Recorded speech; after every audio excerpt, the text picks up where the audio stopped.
ప్రభునందు ప్రియమైన దేవుని బిడ్డలారా, ఈ వారము ప్రభు పాద సన్నిధిలో చేరి దేవుని వాక్యాన్ని వినే గొప్ప అవకాశాన్ని ప్రభు మనకి దయచేశారు. ఈ ఆరాధనని ప్రార్థనతో మనం ప్రారంభించుకుందాం. స్తోత్రం తండ్రి. ప్రేమ స్వరూపి అయిన దేవుడు, సర్వలోక నాథుడవైన దేవుడవు నాయన, మీకే స్తుతులు స్తోత్రాలు చెల్లిస్తున్నాం ప్రభువా.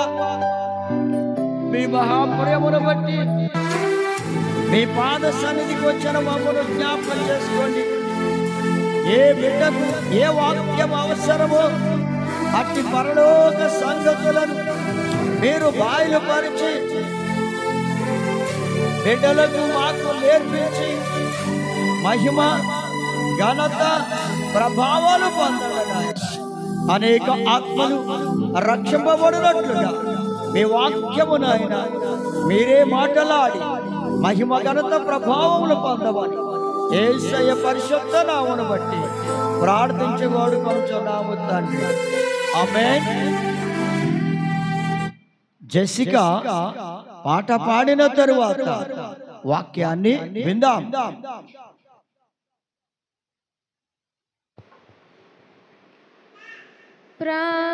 ప్రాణేశ్వర ప్రభు దైవ కుమారా, ప్రణుతింతును నిన్నే ఆశ తీరా, ఆశ తీరా. ప్రాణేశ్వర ప్రభు దైవ కుమారా, నా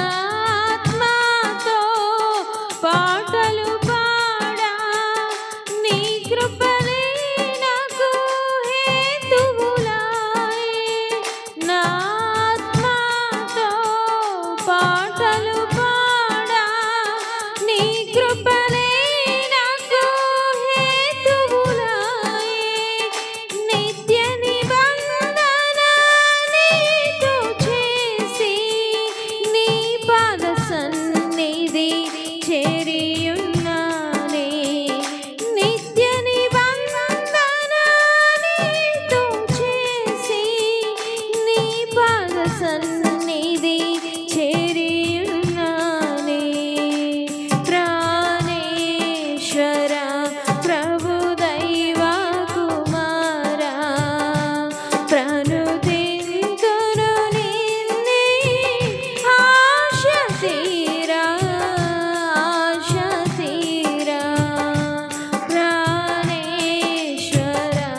కడబోర ధ్వనికై కనబడిన నా ఆశలు తీరవే కనిపెట్టుచుంటిని కడబోర ధ్వనికై ప్రాణేశ్వర ప్రభు దైవ కుమారా ప్రణుతింతును నిన్నే ఆశ తీరా ప్రాణేశ్వర ప్రభు దైవ కుమారా. హల్లెలూయా.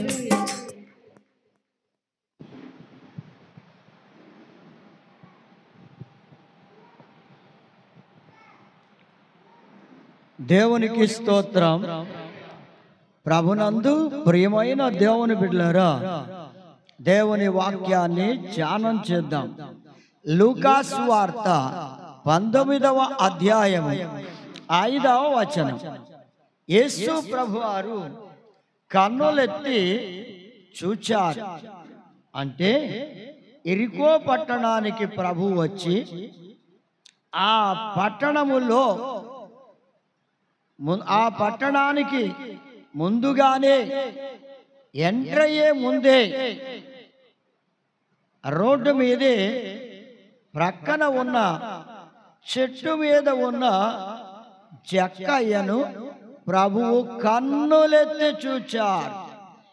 ప్రియమైన దేవుని బిడ్డలారా, యేసు ప్రభువారు కన్నులెత్తి చూచినప్పుడు ఆయన సంకల్పం, ఆయన ఉద్దేశములో ఏమై ఉన్నవో ఆయన దృష్టిలో పడిన ఆ జక్కయ్య మీద ఉన్న దేవుని సంకల్పములని, ఆయన దృష్టిలో ఉన్న సంకల్పాలు, జక్కయ్య ఎడల దేవుని సంకల్పాలు, దేవుని ఉద్దేశాలు ఉన్నవి గనుక ఆయన దృష్టితోనే జక్కయ్య దేవుని సంకల్పములోనికి వచ్చాడు. దేవుని సంకల్పములో ఉన్న ఆ జక్కయ్య జీవితములో దేవుని కార్యాన్ని దేవుడు చేయడానికి సిద్ధంగా ఉన్నాడు. అంటే జక్కయ్యను ప్రభువు రక్షించడానికి ఆ చెట్టు మీద, మేడి చెట్టు మీద ఎక్కి కూర్చున్న ఆ జక్కయ్య వైపు కన్నులెత్తి చూస్తున్నాడు, తేరి చూస్తున్నాడండి జక్కయ్య వైపే. మరి దేవుని సంకల్పము జక్కయ్య మీద ఉంది అన్న మాట వాస్తవం.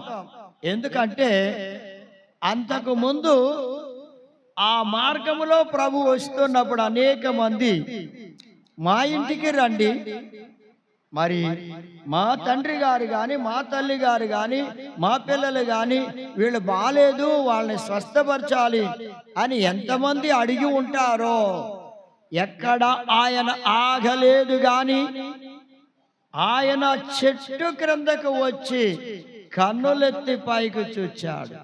సోదరుడా, సోదరి, నీవు ఏ స్థితిలో ఉన్నా, ఎక్కడ ఉన్నా, ఎలాంటి పరిస్థితుల్లో ఉన్నా గాని ప్రభువు కన్నులెత్తి నీ వైపు చూస్తే, నీవే భయంకరమైన పాప స్థితిలో ఉన్నా, అపవిత్రతలో ఉన్నా, దుష్టత్వంలో ఉన్నా, ఏ క్రియలలో ఉన్నా, ఏ స్థితిలో ఉన్నా, ఆయన నీ వైపు కన్నులెత్తి చూస్తే నీకు తప్పకుండా రక్షణ దొరుకుతుంది. ఆయన కన్నులెత్తి చూచినందువల్ల జక్కయ్య కనబడమే కాదు, జక్కయ్యకు రక్షణ దొరికిందండి. అంత గొప్ప భాగ్యం. ప్రభువు దృష్టి అతని మీద పడింది, ప్రభువు దృష్టిలో ఉన్నాడు అతను. అలా నీవు కూడా ఆయన దృష్టిలోనికి వస్తే, ఆయన నిన్ను కన్నులెత్తి చూస్తే తప్పకుండా నీవు, నీ కుటుంబం కూడా రక్షింపబడుతుంది. ఆయన సంకల్పములోనికి నీవు రావాలి. నీవు నిజముగా ఆయన సంకల్పములో ఉంటే ప్రభు నిన్ను రక్షించడానికి ఉద్దేశిస్తూ ఉన్నాడు. ఇక్కడ జక్కయ్యను ఉద్దేశించాడు ప్రభు. ఆయన అంటున్నాడు, ఆ జక్కయ్య వైపు చూచి ప్రభు ఏమంటున్నా అంటే, జక్కయ్య అని పిలుస్తున్నాడండి. పేరు పెట్టి పిలుస్తున్నాడు జక్కయ్యను. అసలు జక్కయ్య ఎవరో ఏమిటో అక్కడ ఉన్న మనుషులకి చెట్టు మీద జక్కయ్య ఉన్నట్టే తెలియదు. అలాంటి పరిస్థితిలో ప్రభు పేరు పెట్టి పిలుస్తుంటే వాళ్ళందరూ ఆశ్చర్యపోతున్నారు. ఇదేమిటి, ఆయన జక్కయ్య అని చెట్టు మీద ఉన్నాడంట. ఆ జక్కయ్య కొరకు ఆయన చూస్తున్నాడేమిటి, అతన్ని పిలుస్తున్నాడు. మమ్మల్ని ఎవరిని పిలవడం లేదు, ఆయన వెంటబడి వస్తున్నాం, అయినా మమ్మల్ని పిలవలేదు, ఎవరినే పిలవడం లేదు, ఆ జక్కయ్యని పిలిచాడేమిటి అని అందరూ ఆశ్చర్యపోతూ ఉన్నారు. ప్రభు యొక్క పిలుపుకు జక్కయ్య హృదయములో ఒక స్పందన కలిగింది. ఏమిటయ్యా అంటే, ప్రభువు నన్నే పిలిచాడేమిటి, నన్ను చూచాడు, నన్ను పిలిచాడు. ఇక నన్ను ఆయన పిలిచాడు అంటే నన్ను చూచాడు గనుక పిలిచాడు.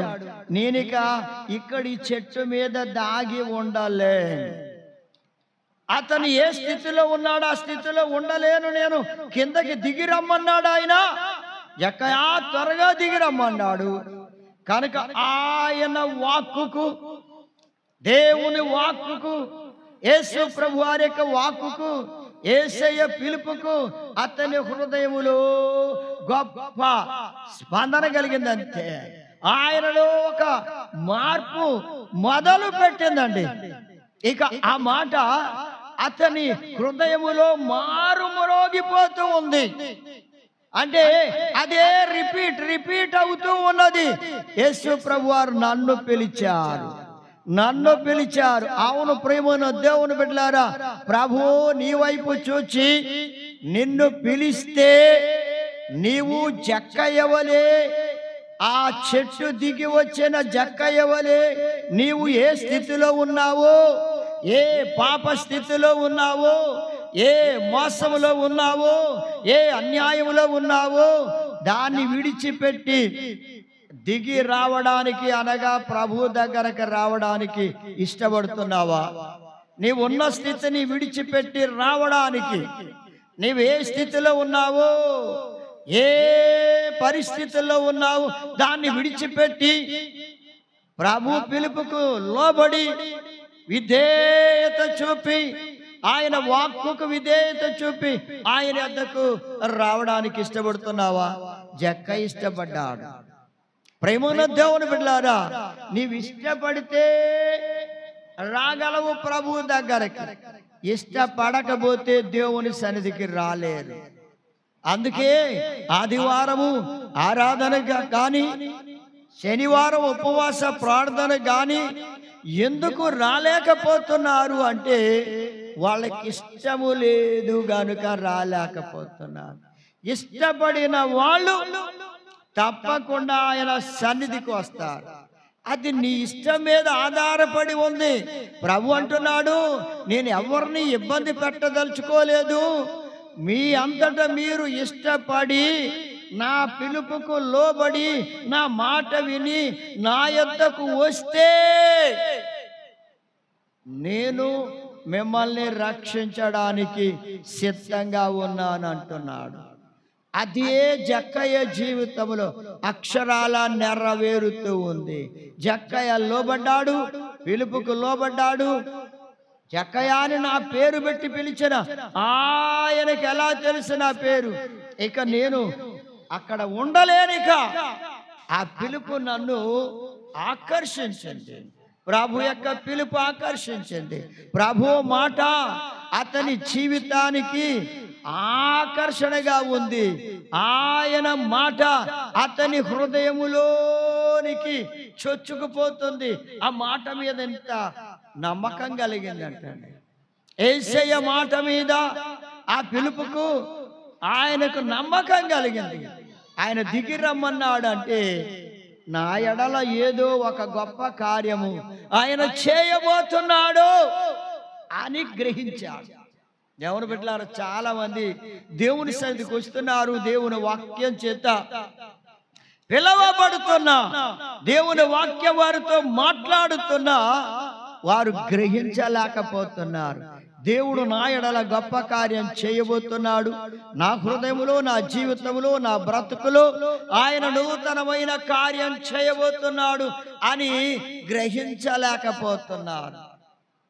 ఏదో వాక్యం మాట్లాడుతున్నారులే, ఏమైందిలే, వినేసి వెళ్ళిపోతే చాలే అనుకుంటున్నారు, కానీ ఆ వాక్యాన్ని వారి లోపలికి తీసుకొనడం లేదు. అందుకే వారు ప్రభు దగ్గరికి వచ్చినా ఉపయోగం లేకపోతుంది. ప్రభు దగ్గరికి రాగలిగిన వాళ్ళు ధన్యులవుతారు. అయితే వచ్చి ధన్యత పోగొట్టుకుంటున్నారు. నా ప్రియమైన దేవుని బిడ్డలారా, అనేక మంది జీవితంలో వినుట మట్టుకు వింటున్నారు, కానీ వాళ్ళు గ్రహించలేకపోతున్నారు.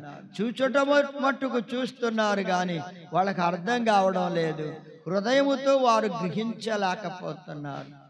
ఇలాంటి పరిస్థితి ఎన్నాడు లోకములో మానవులకు కనబడుతుంది. అయితే జక్కయ్య మాత్రం ఆయన పిలుపుకు లోబడి, అనగా విధేయత చూపి ఆ చెట్టు మీద నుండి కిందకి దిగాడు. చెట్టు నుంచి కిందకి దిగిపోయాడు అంతే. ఉన్న పాటున ఏ స్థితిలో ఉన్నాడు ఆ స్థితిలోంచి దిగి వచ్చేసాడు. దిగి వచ్చి ప్రభువు దగ్గరకు వచ్చాడు. ఇప్పుడు చెట్టు దిగి ఆయన పాదముల దగ్గరకు వచ్చాడండి. త్వరగా దిగమన్నాడు ప్రభు.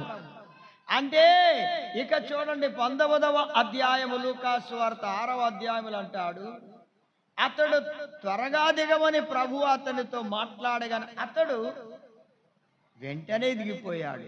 విధేయత చూపిన వారు ఆయన దగ్గరికి రాగలరు. విధేయత చూపకపోతే, విధేయత లేకపోతే ప్రభు సన్నిధికే రాలేరు.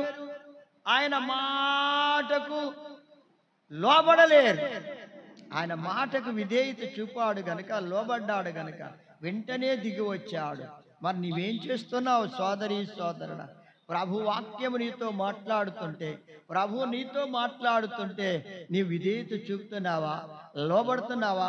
ఆయన దగ్గరికి వస్తున్నావా? ఇంకా దూరం వెళ్ళిపోతున్నావా? ఆయన నిన్ను పిలిచే కొద్దీ ఇంకా ఇంకా దూరంగా వెళ్ళిపోతున్నావా? ఏం చేస్తున్నావో ఒక్కసారి నిన్ను గూర్చి నీవే ఆలోచన చేసుకో.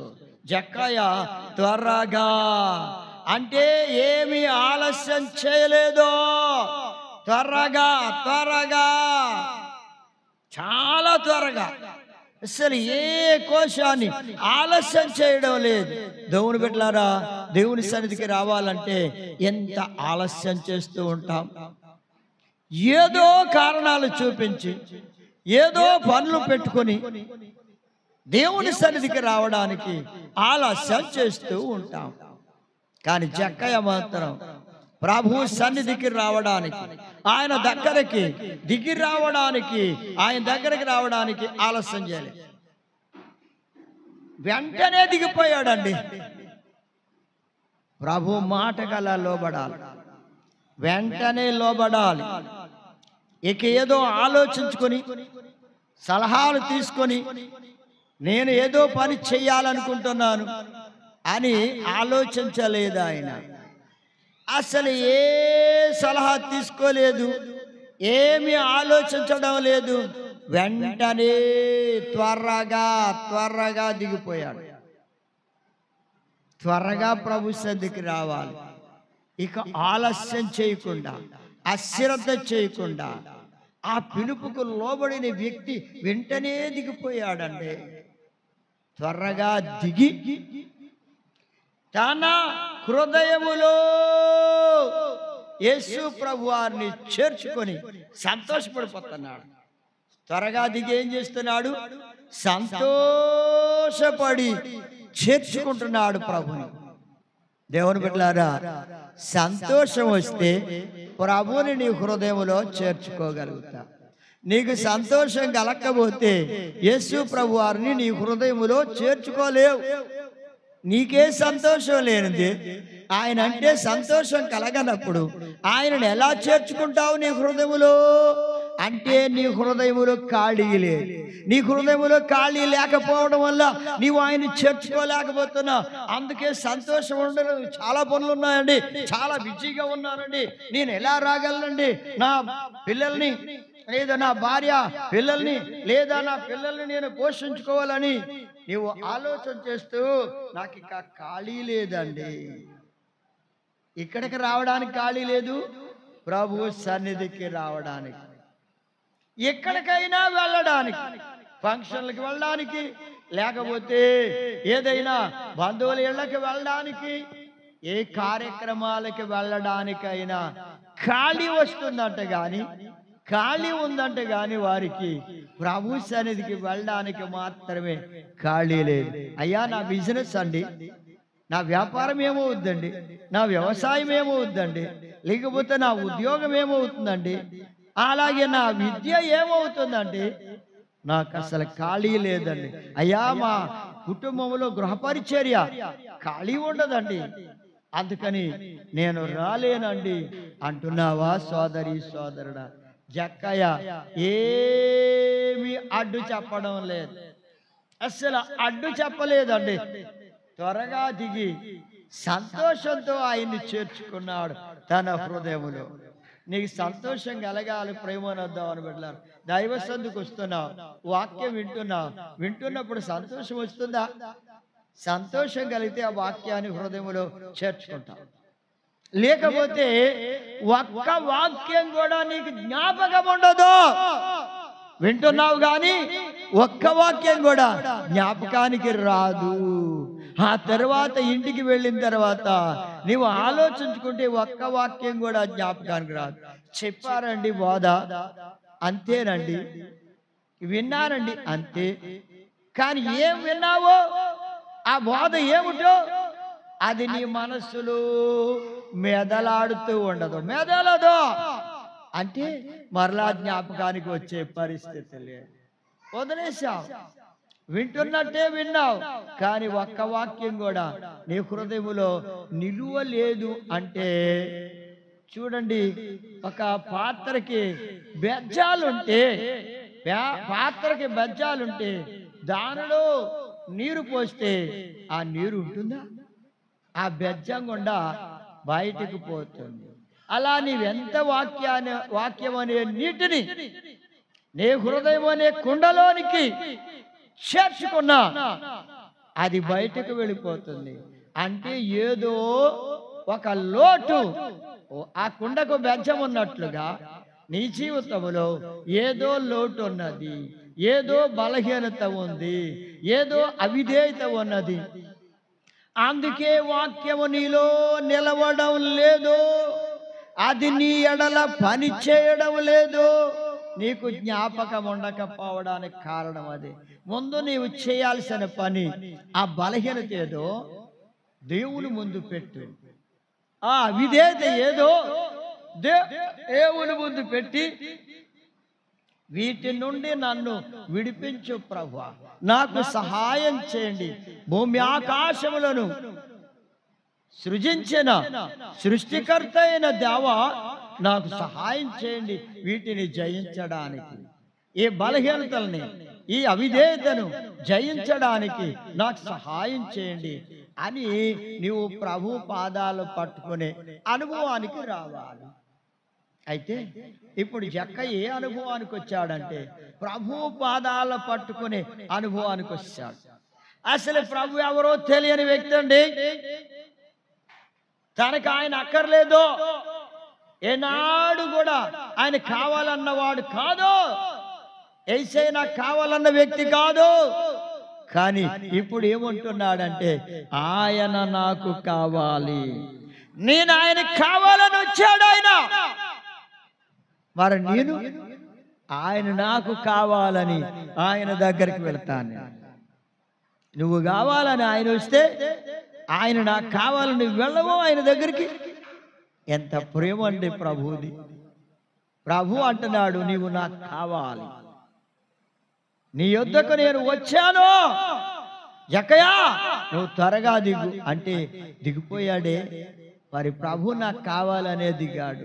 మరి నీవేం చేస్తున్నావు? ప్రభు నాకు కావాలి, ప్రభు మాట వినాలి, ఆయన వాక్కును విని దాని ప్రకారం నేను చెయ్యాలని విధేయత చూపే స్థితిలో ఉన్నావా? సంతోషంతో ప్రభుని చేర్చుకున్నాడు. ప్రభువుని ఎవరైతే హృదయంలో చేర్చుకుంటారో వాళ్ళకి పని చేస్తారంటండి. వాళ్ళల్లో వచ్చే ఆ గొప్ప మార్పు ఇలా కనబడుతుందంటే క్రియారూపంగా కనబడుతుంది. మార్పు రాకపోతే క్రియారూపం కనబడదు.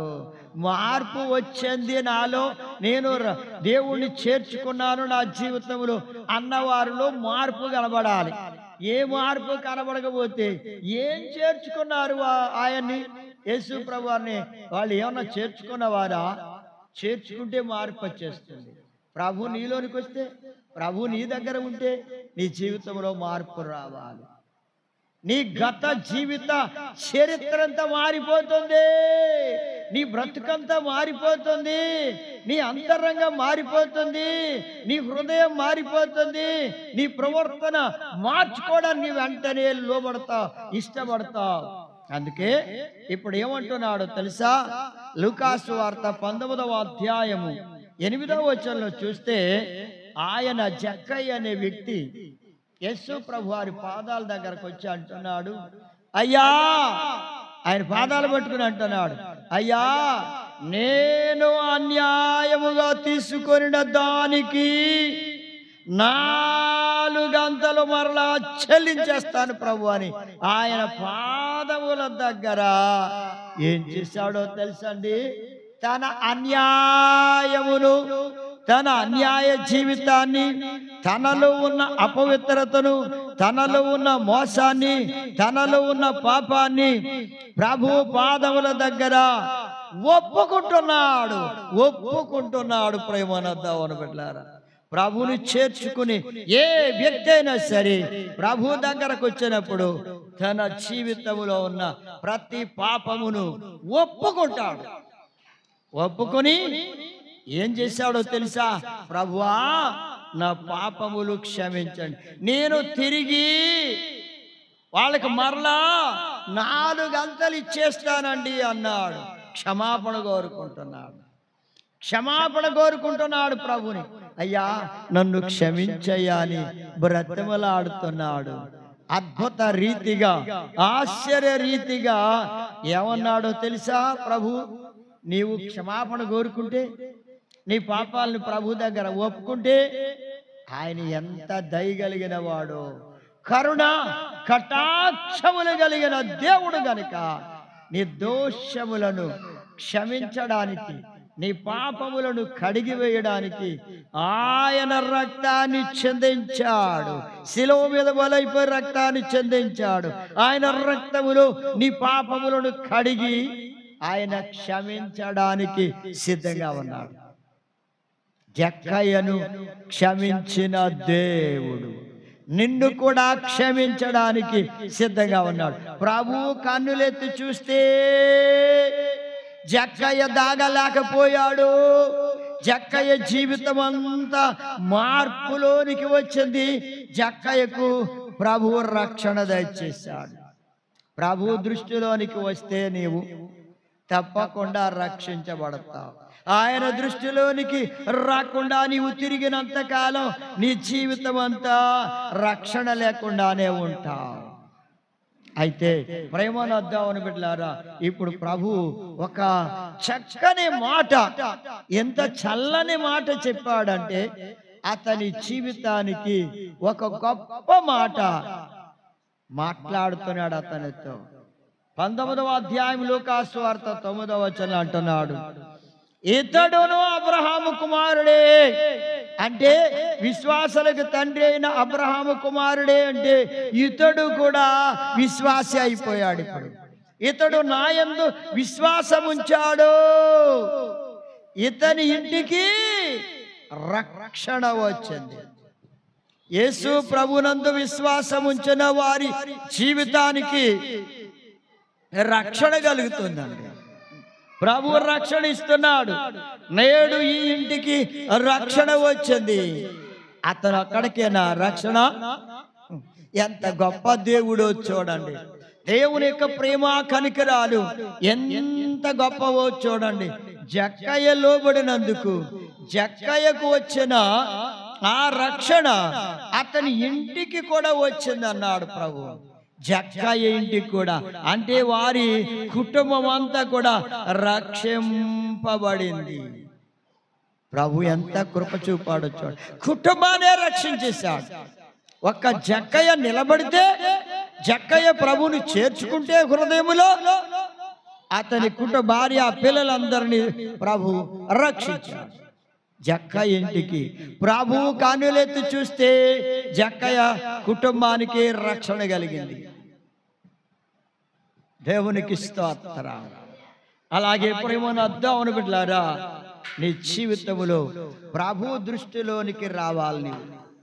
నీవు ప్రభు దృష్టిలోనికి వస్తే, జక్కయ్య ఎంతో ఆశతో ప్రభును చూడాలని వచ్చాడు. అందుకే దేవుని దృష్టి అతని మీద పడింది. అందుకే దేవుడు కన్నులెత్తి అతన్ని చూచాడు. నీ లోపల కూడా దేవుణ్ణి చూడాలి అనే ఆశ ఉంటే ప్రభు నిన్ను కన్నులెత్తి చూచి నీకు రక్షణ ఇస్తాడు. ఆయన నీవు చూస్తావు. జక్కయ్య చూచాడు కన్నులారా. దేవునికి స్తోత్రం. అలాగే ప్రేమనద్దామని బిడ్డలారా, మరొక వ్యక్తి కూడా కన్నులెత్తి చూచాడు. చూడండి, ఇక్కడ మీకు ఒక ఇద్దరు వ్యక్తుల్ని మాత్రమే చూపిస్తున్నాను.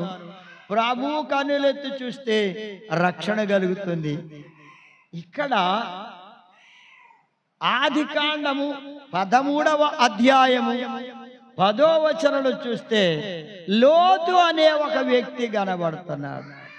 ఇతడు కూడా కన్నులెత్తి చూచాడు. ప్రభువు కన్నులెత్తితే జక్కయ్యకి రక్షణ కలిగింది, కానీ లోతు కన్నులెత్తి చూస్తే అతనికి ఉన్నది కూడా, అతనికి ఉన్నది అనుకున్న విశ్వాసం కూడా పోగొట్టుకున్నాడు. దేని వైపు చూచాడు? లోతు కన్నులెత్తి సొదొమ గొమొర్రా వైపు చూచాడు. అంటే యొర్దాను ప్రాంతం అన్నాడు. అక్కడ యొర్దాను ప్రాంతము దగ్గర ఉన్న సొదొమ గొమొర్రా పట్టణాల వైపు, ఆ చేల వైపు, పాడి పంటలు కలిగిన ప్రాంతం అది. సస్యశ్యామలంగా ఉన్న ప్రాంతం, పచ్చగా ఉండే పైరులు ఉన్న పట్టణము. లేకపోతే ఆ పట్టణాలు రెండు, సొదొమ గొమొర్రా జంట నగరాలు, పంటలతో నిండి ఉన్న భూములు. అలాంటి వాటి వైపు చూచాడు. అంటే ప్రేమనద్దాం అని బిడ్డలారా, ఇతను ఎటువైపు కన్నులెత్తి చూచాడంటే లోకము వైపు కన్నులెత్తి చూచాడు. సొదొమ గొమొర్రా పట్టణం యొక్క పరిస్థితి చాలా భయంకరమైనది. ఆ పట్టణాల పరిస్థితి చాలా భయంకరమైనది. అది ఎంతో ఘోరమైన పాప స్థితులు ఉన్న పరిస్థితుల్లో ఉన్నారు. అలాంటి పట్టణాల్ని లోక వైపు చూచాడండి. ప్రేమనద్దామని బిడ్డలారా, మీరు కూడా లోక వైపు లోతు వలె లోకం వైపు చూచే స్థితిలో ఉన్నావా? లేకపోతే ప్రభు వైపు చూచే స్థితిలో ఉన్నావా? జక్కయ్య ప్రభు వైపు చూచాడు. యేసయ్య జక్కయ్య వైపు కన్నులెత్తి చూస్తే జక్కయ్య ప్రభు వైపు చూచి దిగి రమ్మంటే దిగి వచ్చాడు. మరి నీవు ఏ వైపు చూస్తున్నావు? ఎవరి వైపు చూస్తున్నావు? నీవు కన్నులెత్తి దేనిని చూస్తున్నావు? వేటిని చూస్తున్నావు? వ్యర్థమైన వాటిని చూస్తున్నావా? అపవిత్రమైన వాటిని చూస్తున్నావా? పనికిరాని వాటిని చూస్తున్నావా? ఇలాంటి వ్యర్థమైన వాటిని చూచి లోతు ఏం జరిగిందయ్యా అంటే దేవుని వాక్కుకు అవిధేయుడైపోయాడు. వాటిని ఆశించాడు. దేవుని వాక్య ప్రకారం నడిచే వ్యక్తిగా లేడు. అవిధేయత అతనిలో ప్రవేశించింది. ఇక దేవుని మాట వినడం మానివేశాడు. అది ఎంతో పచ్చగా కనబడింది అని, పంటలతో ఉంది అని అటువైపే వెళ్ళిపోవాలి, అదే కోరుకోవాలని కోరుకున్నాడు. అక్కడికే వెళ్ళాడు, అక్కడే మకాం పెట్టేశాడు. ఎక్కడ పెట్టేశాడండి? ఏది దేవుని వాక్యానికి, దేవుని మాటకు విరోధమైనదో, దేవుడు ఏది వద్దని చెప్పాడో, ఏదైతే దేవుడు కోరుకోవద్దన్నాడో అలాంటి కోరుకోకూడని వాటిని కోరుకున్నాడు. అవసరమైన దాన్ని వదిలిపెట్టాడు, అక్కర్లేని వాటిని కోరుకున్నాడు. లోతు లోకమును కోరుకున్నాడు, లోకాశల్ని కోరుకున్నాడు. అక్కడ ఆయన చేసిన పని ఏమిటంటే వాక్యానికి అవిధేయుడైపోయాడు. ప్రభు మాటకు లోబడలేదు, ప్రభు వాక్యానికి విధేయుడు కాలేదు. అందుకే అతని జీవితాన్ని ఎంతో భయంకరమైనదిగా చేసుకోగలిగాడు. జీవితాన్ని పాడు చేసుకున్నాడండి. ఎంత భయంకరంగా పాడు చేసుకున్నాడంటే, ఆదికాండం 19వ అధ్యాయము 1వ వచనంలో ఉన్నట్లుగా, ఆయన సొదొమ గొమొర్రాకి వెళ్ళిన తరువాత గవిని దగ్గర కూర్చోవడం మొదలుపెట్టాడు.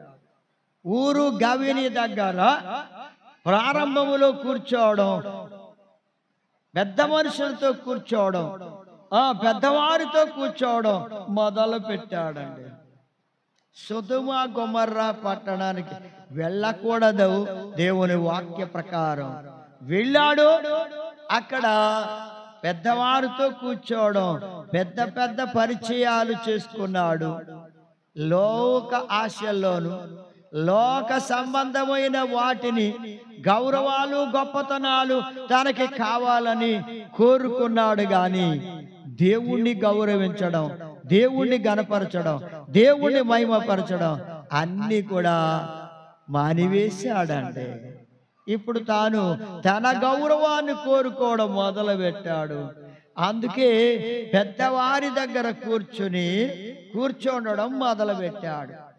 అక్కడ నుండి అతని పరిస్థితి ఎలా మారిపోయిందంటే, ప్రియమైన దేవుని బిడ్డలారా, హెబ్రీయులు రాసిన పత్రిక 4వ అధ్యాయం 11వ వచనంలో ఉన్నట్లుగా, లోతు అవిధేయత వలన ఏమైపోయాడో తెలుసా? అవిధేయత వలన పడిపోయిన స్థితి వచ్చిందంట. దేవుని వాక్యానికి విధేయత చూపకపోతే నీ జీవితంలో పడిపోయిన స్థితి ఏర్పడద్ది. జాగ్రత్త అంటున్నాడు దేవుడు. లోతు తన జీవితంలో అజాగ్రత్తగా ఉన్నాడు, అవిధేయత కలిగి ఉన్నాడు. అందుకే అతను పడిపోయిన స్థితి వచ్చింది. తన కుటుంబ రక్షణను కూడా పోగొట్టుకున్నాడు. జక్కయ్య లేని రక్షణను ప్రభు ద్వారా పొందుకున్నాడు, ఉన్న రక్షణను పోగొట్టుకున్నాడు లోతు. ఎంత భయంకరమైన పరిస్థితి ఒకసారి మీరు ఆలోచించండి. ప్రభు ద్వారా నీవేదైతే పొందుకున్నావో దానిని పోగొట్టుకోవద్దు, దాన్ని కాపాడుకోవాలి. దేవునికి ఏదైతే అనుగ్రహించాడో దానిని బట్టి నీవు సంతోషించి దేవుణ్ణి స్తుతించాలి. గాని అయ్యా ఈ జీతం తక్కువ అండి, ఈ ఉద్యోగం తక్కువ అండి, ఈ వ్యాపారం చిన్నదండి, లేకపోతే నా ప్రియమైన దేవుని బిడ్డలారా ఈ పొలము పండడం లేదండి, సరిగా లాభం లేదండి, నేను ఏమి చేయను అని అంటే, నా ప్రియమైన దేవుని బిడ్డలారా, లోతు జీవితం ఎంత భయంకరంగా పతనమైపోయిందో చూడండి. పడిపోయిన స్థితి వచ్చింది. పడిపోవడమే. ప్రభు మాటకు లోబడాలి. ఇచ్చిన కొంచెం దానిని అభివృద్ధి చేసుకోమని దేవుడిస్తే దానితో నీవు అభివృద్ధి అవ్వాల్సిన నీవు ఆ ఉన్నదాన్ని పోగొట్టుకుంటే ఎంత దారుణం అండి. లోతు చేసిన పని ఏమిటంటే ఉన్నదాన్ని పోగొట్టుకున్నాడు. తన కుటుంబానికి దేవుడు రక్షణ ఇచ్చాడు. అబ్రహాము గారి ఇంట్లో ఉన్నప్పుడే దేవుడు కుటుంబాన్ని రక్షించాడు. ఆ కుటుంబ రక్షణని ఇప్పుడు ఈయన పోగొట్టుకున్నాడండి. ప్రార్థన లేదు, విశ్వాసం తగ్గిపోయింది, ఆత్మలో బలం లేదు, దేవునికి లోబడే స్థితిలో లేడు, అవిధేయత వచ్చింది. చివరికి భార్య పిల్లలు అతను కూడా అవిధేయత వలన పడిపోయిన స్థితి వచ్చింది. పడిపోయిన స్థితి, ప్రార్థన లేని స్థితి కుటుంబానికి. దేవుని కలిగిన వారు దేవుణ్ణి విడిచిపెట్టిన స్థితి వచ్చింది. అక్కడ ఉన్న ప్రజలను బట్టి వారు కూడా ప్రార్థన చేయడం మానేశారు. అయ్యా, నీవెక్కడున్నా, ఏ స్థితిలో ఉన్నా, ఏ ఇంటిలో ఉన్నా, ఎక్కడున్నా నీవు ప్రార్థన మానడానికి లేదు. అనుకూలమైన అనుకూలం కాకపోయినా, పరిస్థితులు అనుకూలించినా అనుకూలించకపోయినా, కష్టాలు వచ్చినా, శ్రమలు వచ్చినా, బాధలు కలిగినా, వ్యాధులు కలిగినా, నీవు మాత్రం ప్రార్థన మానడానికి లేదు. నీవు దేవుని పాదాలు పట్టుకొని మర్ర పెట్టవలసినదే తప్ప నీవు అనుకూలంగా లేదని మానివేయడానికి లేదు. దేవుడు నీకు ఏది ఇస్తే దానిని బట్టి దేవుణ్ణి స్తుతిస్తూ దేవుణ్ణి నమ్ముకున్న నీవు ఆయన్ని విడిచిపెట్టద్దు. ఇది నాకు వద్దులే అని విడిచిపెడితే ఉన్నది కూడా పోతుంది. అంతే, ఉన్నది పోయింది. ఆత్మీయ జీవితం, విశ్వాసం పోయింది, రక్షణ పోగొట్టుకున్నారు. కుటుంబ రక్షణ అంతా పోయింది, పోగొట్టేసుకున్నాడు. పడిపోయిన స్థితి వచ్చింది. చివరికి కుటుంబం ఎంత భయంకరంగా పడిపోయిందో తెలుసా? ఆ కోరుకున్న ఆ సస్యశ్యామలమైన ఆ పంట భూములు అతనికి ఉన్నవా అంటే లేవు. అవి సొదొమ గొమొర్రా పట్టణాలు అగ్నిగంధకముల చేత కాల్చబడితే అవి కూడా పోగొట్టుకున్నాడు. ఉన్నవనుకున్నవి కూడా పోగొట్టుకున్నాడు. అలాగే భార్యను పోగొట్టుకున్నాడు. వెనుకకు చూచి ఉప్పస్తంభం అయిపోయింది. అక్కడ దేవుని వాక్యానికి అవిధేయత చూపించింది. కుటుంబం కూడా అవిధేయత చూపింది. అలా పిల్లలు కూడా అవిధేయత చూపించారు. అందుకే పడిపోయిన స్థితి. జాగ్రత్త ప్రేమను అద్దామని బిడ్డలారా, నీవెప్పుడైతే గాడి తప్పుతావో యజమానిగా, నిన్ను బట్టి నీ కుటుంబం అంతా కూడా గాడి తప్పిపోతుంది. యజమానుడు దేవుని అందల భయభక్తులు స్థిరమైన జీవితములో ఉంటేనే ఆ కుటుంబం సక్రమముగా నడిపించబడుతుంది. కనుక దేవుని బిడ్డలారా, ఇక్కడ లోతును బట్టి ఆ కుటుంబం అంతా కూడా పాడైపోయిన స్థితి కనబడుతుంది. ఇంత దుఃఖకరం, ఎంత వేదనకరం. కన్నులెత్తి చూచాడండి, తేరు చూచాడండి, అదే నాకు బాగుంది, అదే కావాలని లోకాన్ని ఆశించాడు. దేవుని బిడ్డలారా, దేవుని వైపు చూడండి. నీ కష్టం వచ్చిన, బాధ కలిగిన, ఆకాశమందు ఆసీనుడై ఉన్న వాని వైపు నీ కన్నులెత్తి చూడు. నీ కన్నులెత్తి చూడు ప్రభు వైపు. నీకే శ్రమ కలిగిన, కష్టం కలిగిన, ఇబ్బంది కలిగిన ఆయన వైపు చూస్తే నీకు సహాయం కలుగుద్ది. నీకు సహాయం కలుగుద్ది. ప్రేమను వద్దామని బిడ్డలారా, దయతో నీ జీవితాన్ని ప్రభువుకి అప్పగిస్తావా? లేకపోతే లోతు కన్నులెత్తి లోకాన్ని చూచి మోసపోయినట్లుగా నీ ఆత్మీయ జీవితాన్ని మోసకరమైన స్థితిలోనికి నడిపించుకోవద్దు. మోసపోవద్దు ప్రేమను వద్దామని బిడ్డలారా, ప్రభుని ఎరిగిన నీ జీవితంలో మోసపోవద్దు. రక్షణ కొనసాగించుకో, ప్రభు బిడ్డగా జీవించు. అందుకే ప్రభు జక్కయ్య వైపు కన్నులెత్తి చూస్తే జక్కయ్యకు రక్షణ కలిగింది. జక్కయ్య యేసు వైపు చూచాడు, అతని జీవితంలో గొప్ప ఆశీర్వాదాన్ని పొందాడు. ఆయన కుటుంబం అంతా దేవుని ఎరగని బిడ్డలు, వారి కుటుంబం అంతా రక్షించబడింది. కుటుంబ రక్షణ, అలాంటి గొప్ప ఆశీర్వాదాన్ని, గొప్ప కృపను నీవు నీ కుటుంబం పొందాలి. సోదరి సోదరుడా, అట్టి కృప దేవుడు మీకు అనుగ్రహించును గాక. ఆమేన్. ప్రార్థన చేసుకుందాం. స్తోత్రము నాయన, ప్రేమగల తండ్రి, సర్వశక్తివంతుడైన దేవుడు నాయన, మీ మహా ప్రేమను బట్టి, మీ దివ్యమైన వాక్యములు నాయన నీ బిడ్డలకు అందించినందుకై స్తోత్రాలు చెల్లిస్తున్నాను. విన్న వాక్యం వారి హృదయాల్లో ముద్రించండి. యేసయ్యా, మీరు కనులెత్తి చూస్తే మీ దృష్టిలో పడిన జక్కయ్య మీ వైపు చూచి గొప్ప రక్షణ పొందుకున్నాడు. ఆయన ఎడల మీ సంకల్పాలు ఉన్నాయి నాయన. అందుకే అతని కుటుంబం కూడా రక్షించబడింది ఆయన లోబడినందువల్ల. అయ్యా, అలా మీకు లోబడి మీ వాక్యానికి విధేయత చూపే బిడ్డలుగా ఒక్కొక్కరిని సిద్ధం చేయండి. లోతైతే లోకాన్ని ఆశించాడు, లోక వైపు కన్నులెత్తి చూచి ఉన్న విశ్వాసాన్ని పోగొట్టుకున్నాడు, కుటుంబ రక్షణను పోగొట్టుకున్నాడు, ఆత్మీయ జీవితం అంతా పాడు చేసుకున్నాడు. బాబు, పడిపోయిన స్థితికి వచ్చాడని విన్నాం.